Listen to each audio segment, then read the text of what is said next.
या देवी सर्वभूतेषु लक्ष्मीरूपेण संस्थिता नमस्तस्यै नमस्तस्यै नमस्तस्यै नमो नमः। जय माता दी। माता रानी आप सभी भक्तजनों पर सदैव अपनी कृपा दृष्टि बनाए रखे। आज माघ महीने की गुप्त नवरात्रि की आखिरी दिन है। आज माता कमला की पूजा की जाएगी। गुप्त नवरात्रि की 10वीं महाशक्ति और महाविद्या देवी कमला यानी कि लक्ष्मी जी है।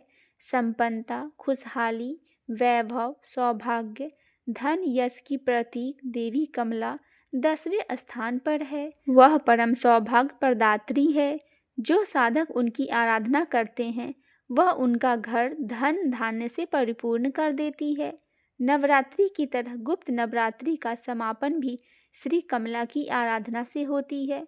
कमल के पुष्प पर विराजमान देवी कमला का संबंध कमल से है। कमल पुष्प पर आसीन होने के कारण ही उनका नाम कमला पड़ा।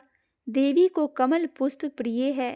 कमल कीचड़ और दलदल में खिलता है, यानी कि नकारात्मक परिवेश होने पर भी सकारात्मकता के पुष्प खिल सकते हैं। स्वच्छता और पवित्रता देवी भगवती को अति प्रिय है। उनका अलग से श्रीकुल है। उनको प्रकाश प्रिय है, अंधेरे से नफरत है। वह नारायणी है, भगवान विष्णु के साथ गमन करती है। वह प्रसन्न होती है तो तिजोरी भर देती है, लेकिन अप्रसन्न होती है तो अपनी बहन अलक्ष्मी के साथ वह रंक भी बना देती है। देवी की आराधना तीनों लोकों में दानव, दैत्य, देवता तथा मनुष्य भी करते हैं। देवी आदि काल से ही त्रिभुवन के समस्त प्राणियों द्वारा पूजित है। देवी की कृपा के बिना निर्धनता, दुर्भाग्य, रोग इत्यादि होते हैं। स्वरूप से देवी कमला अत्यंत ही दिव्य तथा मनोहर एवं सुंदर है। इनकी प्राप्ति समुद्र मंथन के समय हुई थी तथा इन्होंने भगवान विष्णु को पति के रूप में वरण किया। देवी कमला तांत्रिक लक्ष्मी के नाम से भी जानी जाती है। श्री विद्या महात्रिपुर सुंदरी की आराधना कर देवी श्री पद से युक्त हुई तथा महालक्ष्मी के नाम से विख्यात हुई। देवी कमला चतुर्भुजी है। उनका प्रादुर्भाव की कथा समुद्र मंथन से जुड़ती है। समुद्र मंथन के समय देवी भगवती अमृत कलश लेकर निकली। दिवाली के समय इनका महापर्व मनाया जाता है।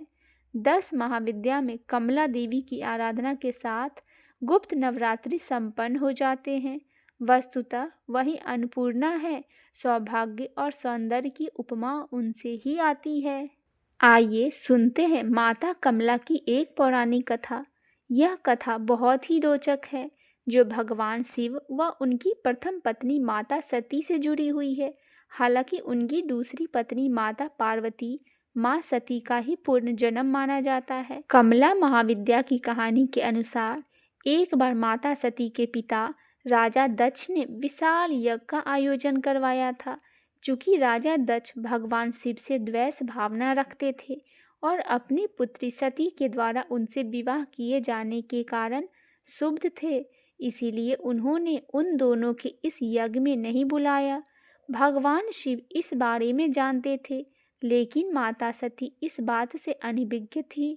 यज्ञ से पहले जब माता सती ने आकाश मार्ग से सभी देवी देवताओं और ऋषि मुनि को उस ओर जाते देखा तो अपने पति से इसका कारण पूछा। भगवान शिव ने माता सती को सब सत्य बताया और निमंत्रण न होने की बात भी कही। तब माता सती ने भगवान शिव से कहा कि एक पुत्री को अपने पिता के यज्ञ में जाने के लिए निमंत्रण की कोई आवश्यकता नहीं। माता सती अकेले ही यज्ञ में जाना चाहती थी। इसके लिए उन्होंने अपने पति शिव से अनुमति मांगी, किंतु उन्होंने मना कर दिया। माता सती के द्वारा बार बार आग्रह करने पर भी शिव नहीं माने तो माता सती को क्रोध आ गया और उन्होंने शिव को अपनी महत्ता दिखाने का निर्णय लिया। तब माता सती ने भगवान शिव को अपने 10 रूपों के दर्शन दिए, जिनमें से अंतिम कमला माता थी। माता रानी का यही 10 रूप महाविद्याएं कहलाईं। अन्य 9 रूप में क्रमशः काली माँ, माँ तारा, षोडशी, भुवनेश्वरी, माता भैरवी, माता छिन्नमस्तिका, माता धूमावती, माता बंगलामुखी और माता मातंगी आती है। कमला का अर्थ कमल के पुष्प से है। माँ सती का यह रूप कमल के आसन पर विराजमान है। साथ ही माता रानी जिस सरोवर में है वहाँ भी चारों ओर कमल का पुष्प है।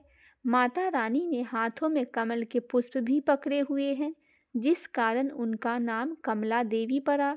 अब देवी लक्ष्मी को सबसे अधिक प्रिय कमल पुष्प होते हैं। उनकी पूजा में भी कमल पुष्प ही चढ़ाए जाते हैं। इसी कारण कमला देवी के इस रूप को देवी लक्ष्मी का समक्ष भी माना गया है। माता कमला का स्वरूप मन को मोह लेने वाला और शांति प्रदान करने वाला है। माता का वर्ण सुनहरे रंग का है, जिसमें से तेज निकल रहा है।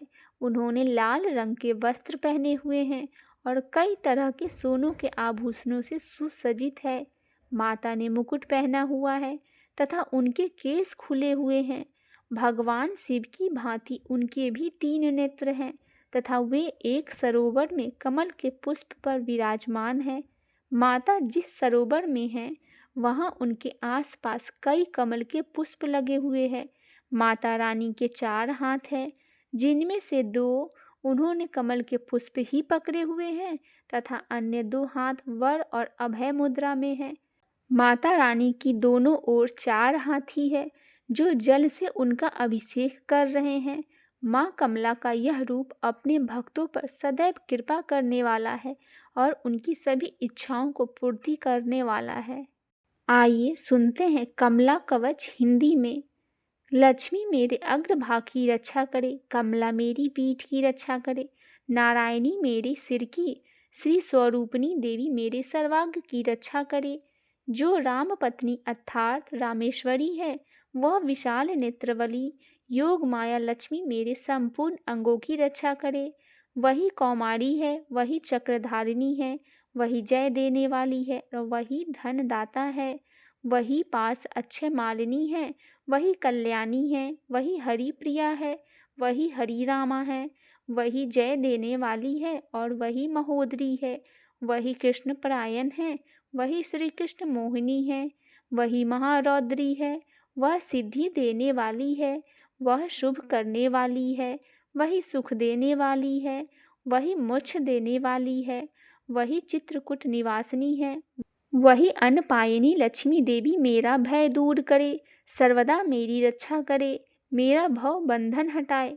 जो भक्ति पूर्वक होकर प्रतिदिन 3 संध्याओं में या एक संध्या में से इस परम पवित्र लक्ष्मी कवच का पाठ करते हैं वह संपूर्ण संकटों से छूट जाते हैं। इस कवच के पाठ करने से पुत्र और धन आदि की वृद्धि होती है, साधक का भय दूर होता है। इसका महात्म्य त्रिभुवन में प्रसिद्ध है। जो पुरुष प्रतिदिन यह कवच सुनता है या पढ़ता है, यह दूसरे को पढ़ाता है या कोई इसको धारण करता है, उस पर देवता सदा सर्वदा संतुष्ट रहते हैं। बोली माँ कमला की जय, माँ लक्ष्मी की जय, 10 महाविद्याओं की जय।